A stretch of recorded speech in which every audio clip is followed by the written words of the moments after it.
Okay, this is an overview of elimination method for solving systems, linear systems. When you are doing elimination method, what you're really doing is adding or subtracting two equations together. Now, sometimes the coefficients of the variables allow you to simply add or subtract, and one of the variables will be eliminated. That's if the coefficients are the same. In other cases, the coefficients may not be the same, and that would require you to use multiplication on one or both equations to come up with the same coefficient. And then once you have the same coefficient, preferably opposite signs, then you can combine the equations and one of the variables will cancel, and then you'll be able to solve. So the steps are here at the top of the notes, and then once you see these steps in action, I believe that you will understand exactly how to use them. So let's start with example 1. Here, if you look at 5y minus 5y on both of those two equations, so the first equation has a positive 5y and the second one has a negative 5y. If we were to add these two equations together, then we could say 2x plus, so we're adding this whole equation. 2x plus 3x is 5x, where 5y minus 5y will eliminate, and then negative 24 plus 14 is negative 10. Now, a lot of people don't really understand why it's okay to combine equations in this manner, but if I had told you to add 14 to both sides, you would have known that that's okay. As long as you do the same thing to both sides of an equation, you're not changing the value of the equation. So with the second equation saying that 3x minus 5y is equal to 14, then we are technically adding 14 to negative 24. So here it's clearly 14, but this is equivalent to 14. So when we add it to the left side of the equation, then you can still count that as adding 14. So we have in fact added 14 to both sides, and therefore we've maintained equality. So once we've combined the two equations through addition, then we now have 5x equals negative 10. We can simply divide by 5, and x equals negative 2. At this point, you're done with elimination, and you would go back to the same process we used with substitution, and you would substitute negative 2 back into either equation for x. So if I took the first equation, I could do 2 times negative 2 plus 5y equals negative 24. And then negative 4 plus 5y equals negative 24. And when you add 4 to both sides, you would get 5y equals negative 20. Divide by 5, and y is negative 4. So now we know both x and y, and our solution to this system is negative 2, negative 4. So this is one of the most simplistic versions of elimination because the equations were already perfectly set up to eliminate the y's. That does not always happen, so let's look at example 2. On example 2, you can see here, again with the y's, that we have a situation where they both have the 2y. However, in this case, they're both positive 2y, and so in order to eliminate through addition or subtraction, we would actually need to use subtraction. So to subtract, you need to go in and change the signs of all the numbers because subtraction will be doing the opposite. Once you've changed your signs, then you can go ahead and perform the subtraction. So 3x minus x is 2x. 2y minus 2y will eliminate. And 5 plus 1 is 6. Same concept here. We've technically done the same thing to both sides because x plus 2y is the same thing as negative 1. So by taking that amount away from both sides of the first equation, we've maintained equality. So then we would divide by 2, and x equals 3. And then I'll just substitute that back into the second equation. So 3 plus 2y equals negative 1. When you subtract 3, you get 2y equals negative 4, and then divide by 2, so y is negative 2. So 3, negative 2 is our solution. So this is an example with subtraction. If you look at example 3, you can see that we don't actually have a coefficient that's the same for either of these. So we have a negative 3x on the first equation and a 2x on the second. And on the y's, we have a 4 and a 1.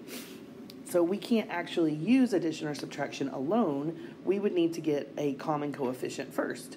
Well, we could get a common coefficient with x by getting them both to 6. That would require us to multiply both equations. The top one we'd have to multiply by 2, and the bottom we'd have to multiply by 3. So that would be fine, but I think the most efficient method here would be to simply deal with the y's. So looking at the y's, I have a 4y that's positive on the top equation and a 1y on the bottom.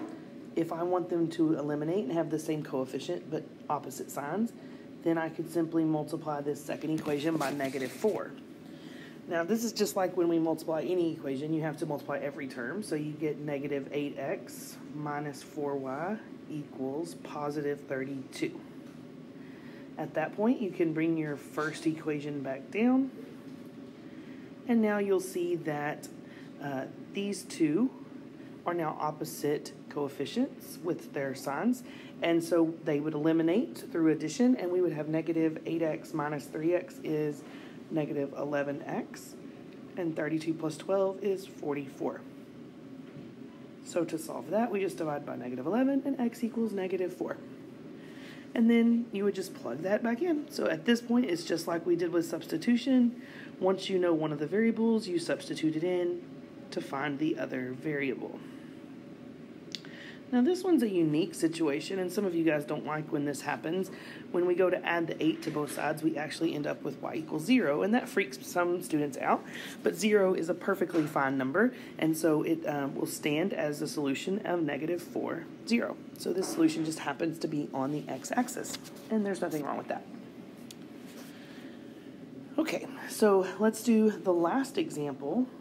On this last example, we have a situation where neither equation, again, has a common coefficient. So we have 2x and 5x, and 3y and -2y, and then a -1 and a -12.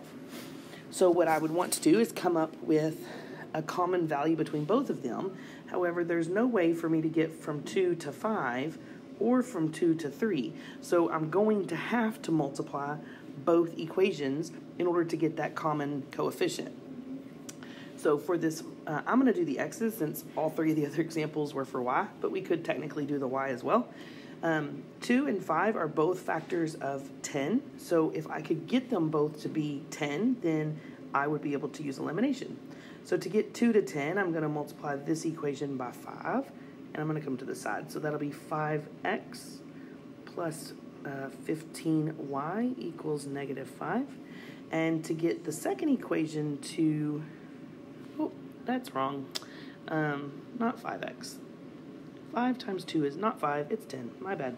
So 10x plus 15y equals -5. And then on the second equation, I want it to be a -10x, so they'll cancel through just regular addition. I won't have to use subtraction. So instead of multiplying by just 2, I'll multiply by -2. That would make it -10x plus 4y equals positive 24. And then through adding the two values together, the x's would cancel, and I would be left with 19y equals 19, and then y equals 1. So once I know that y is 1, I can plug that into either equation to find x. So I'll use the first equation here. So 2x plus 3 equals -1. When I subtract the 3, I get 2x equals -4. And so x equals -2. So this solution would be -2, 1. And this is a situation, again, where we had to multiply both equations. Now, you can probably tell that every one of these equations was already in standard form. You do want your x and y's to be above each other, so they need to be in the same format. But you also want to make sure if you have like 3y plus 2x and then 5x minus 2y on the second one, like if this one had been flip-flopped, so right here, if those had been flip-flopped, then we would want to put them back where it's x, y, so that we wouldn't accidentally combine an x with a y. So that's kind of an area to be careful. So we will practice this in class tomorrow. So bring any questions that you have, and I look forward to working on this.